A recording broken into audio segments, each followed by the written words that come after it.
Hello বন্ধুরা, জ্ঞানজ্যোতি coaching সেন্টারের পক্ষ থেকে তোমাদের সকলকে জানাই স্বাগত। আজকের ক্লাসে আলোচনার বিষয় হচ্ছে মেসোপটেমিয়ার শিল্প সম্পর্কে, অর্থাৎ মেসোপটেমিয়ার সভ্যতার বা মেসোপটেমিয়ার যে শিল্প রয়েছে সেই বিষয়টা নিয়ে তোমাদের সঙ্গে আলোচনা করব। তোমাদের সিলেবাসের মধ্যে এই মেসোপটেমিয়ার সভ্যতা সম্পর্কে রয়েছে এবং মেসোপটেমিয়ার সভ্যতার কিন্তু আলোচনার ক্ষেত্রে বিভিন্ন বিষয় আলোচনা রয়েছে। তো সেই থেকেই কিন্তু মেসোপটেমিয়ার যে শিল্প রয়েছে এই বিষয়টা নিয়ে কিন্তু আজকের ক্লাসে তোমাদের সঙ্গে আলোচনা করব। তবে আজকের ক্লাসটি শুরু করার আগে তোমাদেরকে একটা ছোট্ট ইনফরমেশন দিয়ে রাখি। তোমরা যারা যারা ভাবছো আমাদের সঙ্গে এই সেমিস্টারে অনলাইনে যুক্ত হবে, তারা কর্নারে দুটো নম্বর দেখতে পাচ্ছ, 7076398606 এবং 6295916282। এই নাম্বার দুটি হলো আমাদের জ্ঞানজ্যোতি কোচিং সেন্টারের অফিসিয়াল হেল্পলাইন নাম্বার।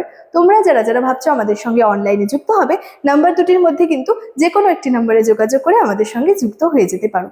এছাড়াও তোমাদের এই সেমিস্টারের যে কোর্স ফিটা রাখা হয়েছে সেটা হলো মেজরের কোর্স ফি রয়েছে 1199 এবং মাইনরের কোর্স ফি রয়েছে 699।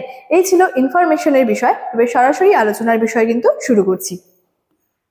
আচ্ছা দেখো, মূলত এই যে মেসোপটেমিয়ার যে শিল্প রয়েছে সেই শিল্পের ক্ষেত্রে প্রথমেই বলা যায় মেসোপটেমিয়া কিন্তু শিল্পের ক্ষেত্রে ধাতু শিল্প, মৃৎশিল্প, অলংকার শিল্প, চর্ম শিল্প, কাষ্ঠ শিল্প এবং বস্ত্র শিল্পের কিন্তু বিশেষ উৎকর্ষতা কিন্তু লক্ষ্য করা যায়। প্রথমত এই মেসোপটেমিয়া শব্দটির অর্থ কি? মেসোপটেমিয়া সভ্যতা সম্পর্কে পড়ছি। তো মেসোপটেমিয়া শব্দটির অর্থ কি? মেসোপটেমিয়া শব্দটির অর্থ হলো দুটি নদীর মধ্যবর্তী ভূমি বা দুটি নদীর মধ্যবর্তী স্থান। এখানে দুটি নদীর কথা উল্লেখ রয়েছে, একটি নদী হলো টাইগ্রিস এবং একটি নদী হলো ইউফ্রেটিস। তো মূলত এই যে মেসোপটেমিয়া সভ্যতা, এই মেসোপটেমিয়া সভ্যতায় কি হয়েছিল, বিভিন্ন শিল্পের কিন্তু উৎকর্ষতা আর কি লক্ষ্য করা কিন্তু গিয়েছিল। কোন কোন শিল্প বিশেষত এখানে বলা যায় যে বিভিন্ন ধাতু শিল্প, এছাড়াও কি মৃৎশিল্প, অলংকার শিল্প, চর্ম শিল্প, কাষ্ঠ শিল্প, বস্ত্র শিল্প, এই সমস্ত কি হয়েছিল শিল্পের বিশেষ উৎকর্ষতা কিন্তু লক্ষ্য করা গিয়েছিল।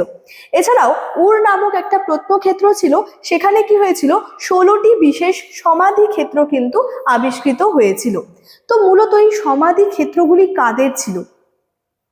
মূলত বলা যায় যে সেখানে সমাধিগুলি ছিল মাটির নিচে ইটের দেওয়াল দিয়ে ঘেরা ঘরের মতো। সমাধিগুলি ছিল মূলত রাজা ও রানীদের। তাহলে কি হয়েছিল, এই যে মেসোপটেমিয়ায় এখানে কিন্তু কি হয়েছিল 16টি বিশেষ সমাধি ক্ষেত্র কিন্তু আবিষ্কৃত হয়েছিল। সেখানে কিন্তু আর কি সমাধিগুলি ছিল মাটির নিচে ইটের দেওয়াল দিয়ে কিন্তু ঘেরা ঘরের মতো। সমাধিগুলি কাদের ছিল? সমাধিগুলি মূলত সেখানে কিন্তু রাজা ও রানীদের কিন্তু ছিল। ঠিক আছে, এখানে কি হতো, বহু রত্ন অলংকার, বাদ্যযন্ত্র, সোনা রূপার পাত্র, এখানে সোনা হবে, ঠিক আছে, সোনা ও রূপার তৈরি অস্ত্রশস্ত্র এবং স্বল্প সংখ্যক কিন্তু মৃৎপাত্রও কিন্তু পাওয়া গেছে। এবং এগুলি কি হচ্ছে সমকালীন বিভিন্ন শিল্পের কিন্তু উৎকর্ষতা কিন্তু বহন করছে।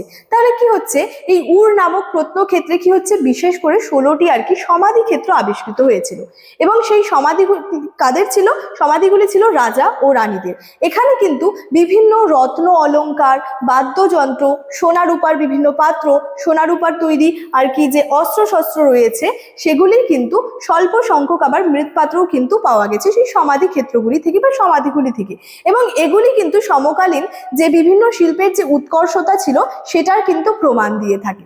এছাড়াও কি অলংকার শিল্পে কিন্তু কেবলমাত্র সোনা ও রূপো নয়, টোপোস, লেপিস লাজুলি, কার্নেলিয়ন প্রভৃতি পাথরের কিন্তু উপকরণও সে সময় ব্যবহৃত হতো। তাহলে এই যে এই সমস্ত যে পাথরের কথা বলা হচ্ছে, টোপোজ, ল্যাপিস লাজুলি, কার্নেলিয়ন, এগুলি ছিল কিন্তু এক একটা দামি মূল্যবান কিন্তু যে পাথরের কথা কিন্তু বলা হচ্ছে, দামি পাথর ছিল কিন্তু এই সমস্ত।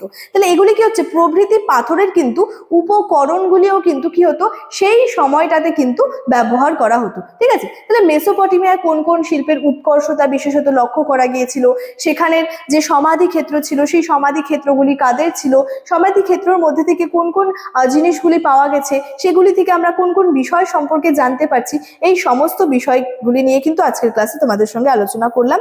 এবং আজকে আলোচনার বিষয় কিন্তু এতটাই ছিল। ইনফরমেশন ভিডিও শুরুতেই কিন্তু আলোচনা করে রেখেছিলাম। চলো আজকের ক্লাস এতটাই, দেখা হচ্ছে পরবর্তী ক্লাসে। Thank you so much, thanks for watching.